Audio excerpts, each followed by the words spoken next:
नमस्कार मित्रों, डॉक्टर के भारद्वाज, आपका अपना चैनल सॉल्यूशंस। आज जिस विषय पर बात करूंगा वो एक बड़ा करंट टॉपिक है और हर युवा के मन में है, हर व्यक्ति के मन में है। खासकर युवाओं के मन में इसलिए है कि उन्हें लगता है कि शायद ये लाइफ का फ़लसफ़ा है, और वो लाइफ का फ़लसफ़ा है कि ज़िंदगी ना मिलेगी दोबारा। ज़िंदगी ना मिलेगी दोबारा की बात शुरू करने से पहले मुझे गीता का एक श्लोक याद आता है।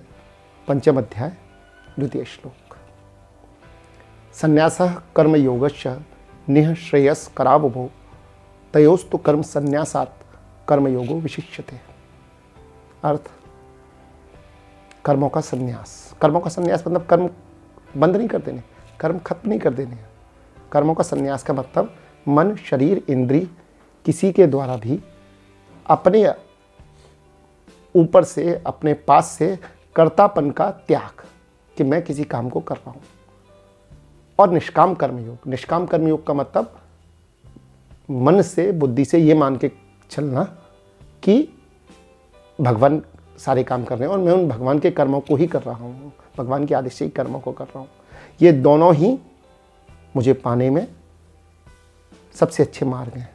लेकिन इन दोनों में से भी निष्काम कर्मयोग अर्थात समत्व बुद्धि से भगवत कर्मों को करना, ये ज़्यादा श्रेष्ठ है।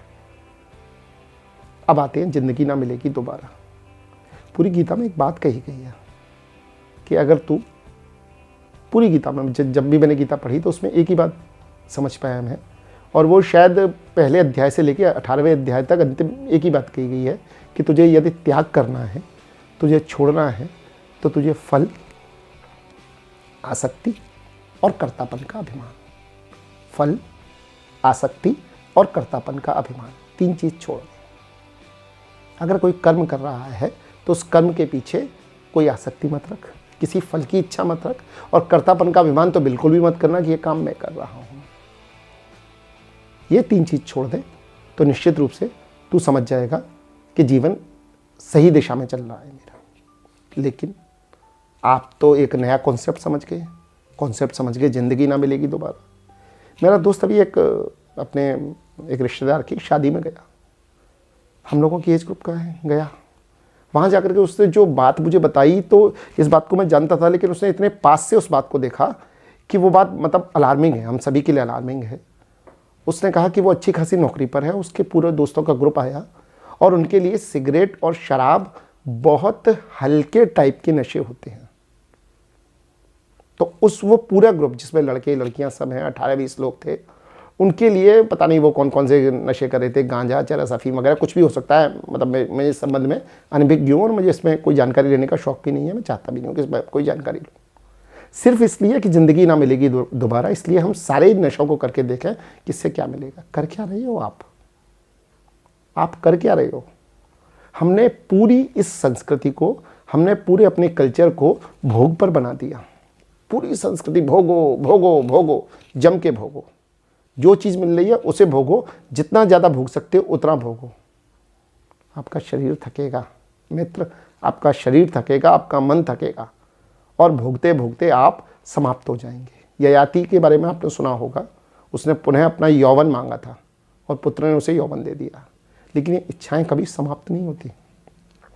ययाति की इच्छा पूरी नहीं हो पाई, तो आप तो चीज़ क्या है। इसलिए मैं आपको कहता हूँ कि ज़िंदगी मिलेगी दोबारा।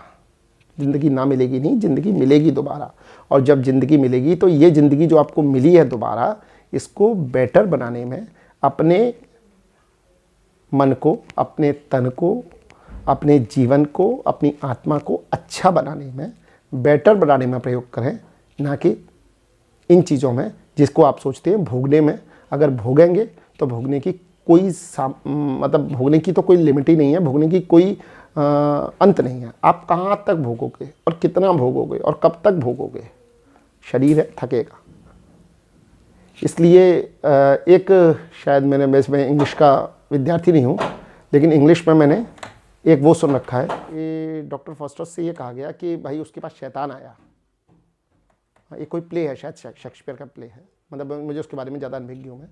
तो उसमें डॉक्टर फॉस्टर से एक आ गया कि भाई शैतान आएगा और तुझे ले जाएगा, उसके बदले तू चाहे तो 2 साल जो चाहे वो भोग सकता है।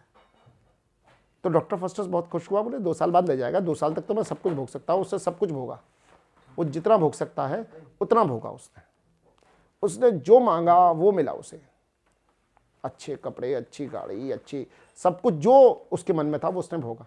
लेकिन जैसे 2 साल पूरे होते या 1.5 साल पूरे होते और वो शैतान उसे लेने आता है तो वो घबराता है, वो भागता है, वो बचता है, वो कहता है बस अब मैं शैतान के साथ जाना नहीं चाहता, मैं शैतान नहीं बनना चाहता। लेकिन अंत में उसे उसके कर्मों की सज़ा मिलती है और उसे शैतान के साथ जाना पड़ता है।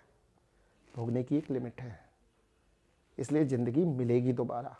कभी मत सोचेगा ज़िंदगी ना मिलेगी, ज़िंदगी मिलेगी दोबारा। इसे जब ज़िंदगी मिलेगी दोबारा तो इस ज़िंदगी को श्रेष्ठ काम में, अच्छे काम में, स्वयं की उन्नति में, अपनी आत्मा की उन्नति में और इसमें लगाएं ताकि आपको कभी ज़िंदगी दोबारा न मिले। आप इस भव बंधन से मुक्त हो जाएं, ये आने जाने के चक्करों से मुक्त हो जाए। हमारे यहाँ हिंदू संस्कृति में पुनर्जन्म का कॉन्सेप्ट है, तो उस पुनर्जन्म से मुक्त हो जाए और आप ये माने कि ठीक है अब मुझे यहाँ वापस नहीं आना है। इसे जब भी ज़िंदगी मिले, ईश्वर ने आपको अब भी ज़िंदगी दोबारा दी है, मानव जन्म दिया है, सबसे श्रेष्ठ जन्म है, तो उस जन्म को अपनी उन्नति में लगाएं, ना कि इन सब कामों में भोगने में। धन्यवाद। वीडियो पसंद आया हो तो शेयर करें और चैनल को सब्सक्राइब करें।